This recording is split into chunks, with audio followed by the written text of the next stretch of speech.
사순절 두 번째 날 저에게 주시는 하나님의 말씀은 마가복음 제1장 14절에서 28절까지의 말씀입니다. 이 말씀을 한 목소리로 함께 읽겠습니다. 요한이 잡힌 후 예수께서 갈릴리에 오셔서 하나님의 복음을 전파하여 이르시되 때가 찼고 하나님의 나라가 가까이 왔으니 회개하고 복음을 믿으라 하시더라. 갈릴리 해변으로 지나가시다가 시몬과 그 형제 안드레가 바다에 금을 던지는 것을 보시니 그들은 어부라. 예수께서 이르시되 나를 따라오라. 내가 너희로 사람을 닦는 어부가 되게 하리라 하시니 곧 그물을 버려두고 따르니라. 조금 더 가시다가 세베대의 아들 야고보와 그 형제 요한을 보시니 그들도 배에 있어 그물을 깁는데 곧 부르시니 그 아버지 세베대를 품꾼들과 함께 배에 버려두고 예수를 따라가니라. 그들이 가버나움에 들어가니라. 예수께서 곧 안식일에 회당에 들어가 가르치시매 무 사람이 그의 교훈에 놀라니 이는 그가 가르치시는 것이 권위 있는 자와 같고 서기관들과 같지 아니함일러라. 마침 그들의 회당에 더러운 귀신 들린 사람이 있어 소리질러 이르되 나사렛 예수여 우리가 당신과 무슨 상관이 있나이까? 우리를 멸하러 왔나이까? 나는 당신이 누구인 줄 아노니 하나님의 거룩한 자니이다. 예수께서 꾸짖어 이르시되 잠잠하고 그 사람에게서 나오라 하시니 더러운 귀신이 그 사람에게 격려를 일으키고 큰 소리를 지르며 나오는지라. 다 놀라 서로 물어 이르되 이는 어찌미냐? 권위 있는 새 교훈이로다. 더러운 귀신들에게 명한즉 순종하는도다 하더라. 예수의 소문이 곧 온 갈릴리 사방에 퍼지더라. 아멘.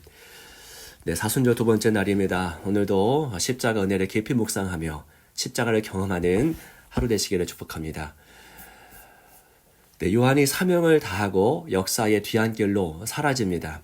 그 귀한 레드카펫과 같은 그 준비하는 여정을 맡았던 요한이 역사 뒤안길로 사라지고 있죠. 그리고 예수님께서 역사 무대 전면에 등장하십니다. 마가복음은 이 과정도 역시 속도감 있게 서술하고 있죠. 예수님께서 역사 무대의 전면에 서서 어떤 역할을 수행하십니까? 예수님은 가장 먼저 하나님 나라 복음을 전하십니다. 먼저 저희가 눈여겨볼 말씀은 15절 말씀입니다. 함께 보겠습니다. 이르시되 때가 찼고 하나님의 나라가 가까이 왔으니 회개하고 복음을 믿으라 하시더라. 아멘. 저희가 마가복음을 앞으로 한 달 넘도록 함께 읽을 텐데요. 이번 기간뿐만 아니라 앞으로도 이 마가복음을 보실 때에 이 15절의 말씀 반드시 기억해야 됩니다. 항의하는 사람에게는 나침반이 필수이죠. 마찬가지로 이 마가복음을 이해할 때 이 1장 15절의 말씀은 나침반과도 같은 역할을 합니다. 사실 마가복음뿐만이 아닙니다. 예수님의 모든 공생의 사역을 이해할 때에도 이 한 절 말씀은 너무나 중요한 말씀이 됩니다. 이 말씀은 예수 사역의 전체적인 사역의 요약이자 핵심입니다. 다시 이 말씀을 한 번만 더 보겠습니다. 이르시되 때가 찼고 하나님의 나라가 가까이 왔으니 회개하고 복음을 믿으라 하시더라. 이게 예수 전체 사역의 핵심이자 요약입니다. 이 한 말씀을 제대로 이해하려면 사실 대여섯 번의 설교가 필요할 정도로 이 짧은 말씀 속에 예수 사역 전체가 다 담겨 있습니다. 예수님의 선포의 핵심은 무엇입니까? 하나님의 나라입니다. 하나님의 나라는 땅, 국민 이런 것을 가리키지 않습니다. 성경에서 나라를 말할 때는 언제나 국민, 주권, 영토와는 전혀 관계가 없다라는 거 우리는 기억해야 됩니다. 성경에서 구약이든 신약이든 성경에서 나라는 통치하는 힘과 권세 그 자체입니다. 힘입니다. 자, 이런 나라의 개념을 이해할 때 비로소 하나님의 나라가 가까이 왔다라고 하는 이 첫 번째 선포가 제대로 이해될 수 있습니다. 하나님의 나라가 가까이 왔다고 하는 이 말씀은 하나님의 통치, 하나님의 힘, 그 다스림이 이 땅에 우리 인생 가운데 가까이 다가왔다라고 하는 의미입니다. 자, 복음서는 이미 오신 하나님의 나라, 그 통치와 또한 그로 인해 이 땅에서 일어난 일들에 대한 기록이라 할 수 있습니다. 하나님의 나라와 그 나라에 대한 반응입니다. 자, 오늘 본문의 말씀도 마찬가지예요.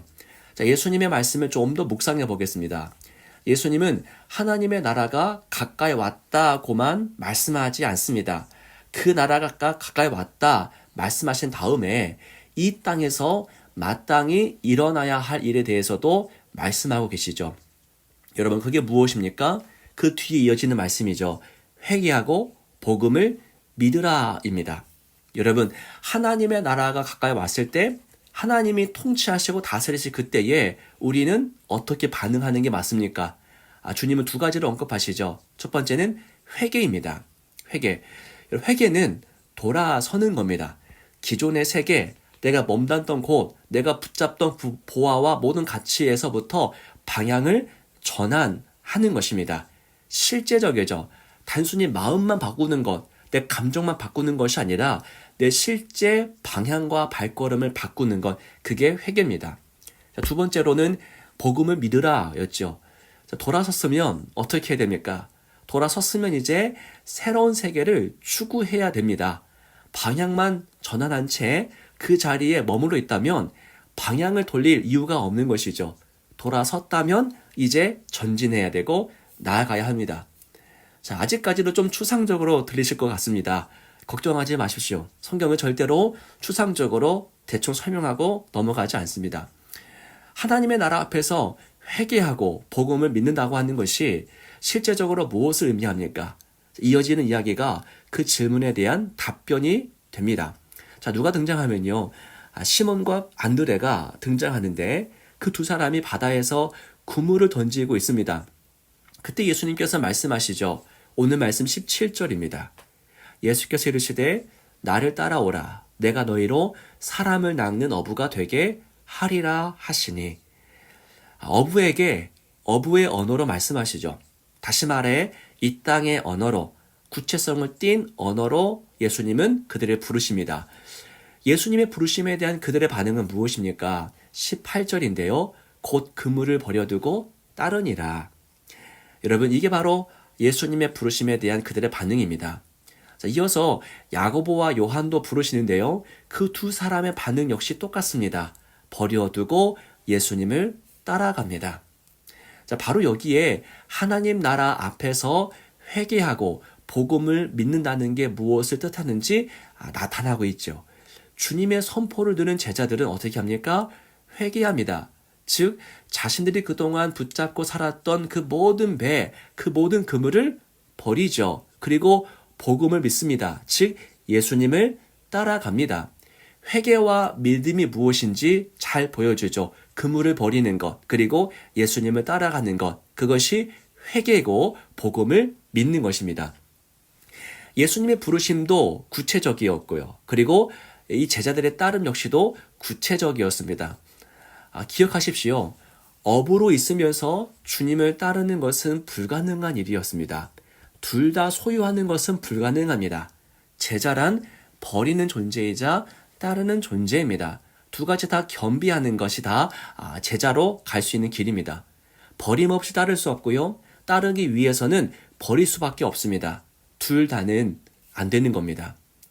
엊그제 제 아이 하나가 패스트푸드를 좀 먹었습니다. 제 아내가 아들에게 무엇을 먹었느냐라고 묻자 그 아이의 머릿속에서 갑자기 두어 개의 그 브랜드가 뒤섞였나 봅니다. 아이는 이렇게 대답을 하더라고요. 맥도리아 먹었어요. 맥도리아가 뭡니까? 예, 여러분, 기독교 신앙은 회개와 믿음을 수반하죠. 버림과 따름을 요구합니다. 그러니까 회개하지 않고 믿을 수 없고 버리지 않고 따를 수 없습니다. 그런데 많은 경우 그리스도인들의 신앙이 어떤 상태입니까? 맥도리아, 두 가지 섞어놓은 상태이지 않습니까? 여러분, 하나님의 통치가 다가옵니다. 이건 전적으로 하나님의 일이죠. 하나님이 하시는 일입니다. 자, 그런데 하나님이 일하시고 나서 우리는 아무것도 안 해도 되느냐? 아닙니다. 우리 안에서 어떤 일이 일어나는 게 맞죠. 그게 바로 회개고 믿음입니다. 즉 버림과 따름입니다. 우리 인생 속에서 특별히 이 사순절 기간 속에서 회개의 역사와 또 버림의 역사, 또 믿음의 역사가 나타나기를 축복합니다. 자, 이어지는 본문의 말씀은 하나님의 나라가 갖는 또 다른 의미를 다른 측면에서 조명해 줍니다.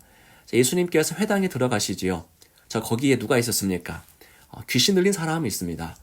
귀신 들린 자가 예수님을 보자 어떻게 합니까? 소리를 지릅니다. 예수님은 그를 꾸짖으면서 잠잠하라 하시고 단호하게 말씀하시죠. 그 사람에게서 나오라. 단호하게 강력하게 말씀하십니다. 여러분, 이 말씀은 곧 창조주 하나님의 말씀입니다. 빛이 있으라 말씀하셨던 그분이 지금 그 사람을 점유하고 있는 악한 영을 상대로 말씀하시는 겁니다. 그 사람에게서 나오라. 여러분, 어떤 일이 벌어집니까? 그 말씀 앞에서 귀신이 소리를 지르면서 그 사람에게서 나옵니다. 여러분, 우리는 이 사건에서 한 통치의 힘이 다른 통치의 힘을 장악하여서 정복하고 있는 것을 볼 수 있어야만 합니다. 다시 말해서 하나님의 통치, 하나님의 나라가 가까이 오자 귀신의 통치는 힘을 잃고 떠나가는 것을 발견할 수 있어야만 합니다. 이처럼 하나님의 나라가 임하는 곳에 악한 자의, 악한 영의 나라는 무너지고 마는 것입니다. 이게 하나님 나라의 본질을 보여주는 사건입니다. 사랑하는 여러분, 오늘 본문의 말씀은 두 가지를 이야기하고 있죠. 하나님의 나라는 무엇이냐라는 거예요. 하나님 나라는 하나님의 다스리신 나라입니다. 그리고 다른 하나는 그 나라로 인해서 이 땅에 과연 어떤 일이 벌어지는가이죠. 그 나라로 인해서 우리는 회개하고 따라갑니다. 또한 악한 자의 통치가 물러가게 됩니다. 여러분, 복음이 시작되었습니다. 복음이 선포되었습니다. 이제 저와 여러분들이 그에 합당하게, 그 복음에 합당하게 살아갈 차례입니다. 저와 여러분이 회개해야 할 부분은 무엇입니까? 버려야 할 것들이 무엇입니까? 우리는 버리고 나서 예수님을 따라야 합니다. 버리지 않은 채 예수님을 따를 수가 없습니다. 그러나 이처럼 어떤 딱딱한 의무만 주어지는 것이 아니죠. 의무와 함께 누림도 허락됩니다. 하나님의 나라가 가까이 올 때에 어둠은 물러갑니다. 우리 마음을 짓눌렀던 그 모든 것들이 사라집니다. 악한 영의 역사 또한 힘을 잃고 물러갑니다. 어둠은 우리가 상대할 수 없습니다. 어둠은 빛만이 상대할 수 있겠지요. 빛 대신 주님께 은혜를 우리가 간구할 수 있는 것입니다. 사랑하는 여러분, 하나님의 나라를 이처럼 살아내시고 또한 그 나라를 누리시는 이 사순절, 더 나아가 우리의 전체 삶이 되시기를 축복합니다. 기도하겠습니다. 살아계신 주 하나님 아버지 감사합니다. 오늘 주신 말씀, 하나님의 나라가 가까이 왔다라는 그 말씀 앞에서 우리가 회개하게 하시고 또 복음을 믿게 하시고 그 하나님의 나라가 어둠을 몰아내고 악한 영의 나라를 무너뜨리는 그 놀라운 역사를 우리 인생 속에서 경험할 수 있도록 아버지 함께하여 주옵소서. 이 사순절 기간 동안에 이 말씀 붙잡고 묵상하고 기도하는 주의 모든 성도들의 삶과 인생 가운데 아버지께서 임재하시고 다스리시는 놀라운 역사가 나타나게 하여 주옵소서. 주 예수 그리스도 이름으로 간절히 기도하옵나이다. 아멘.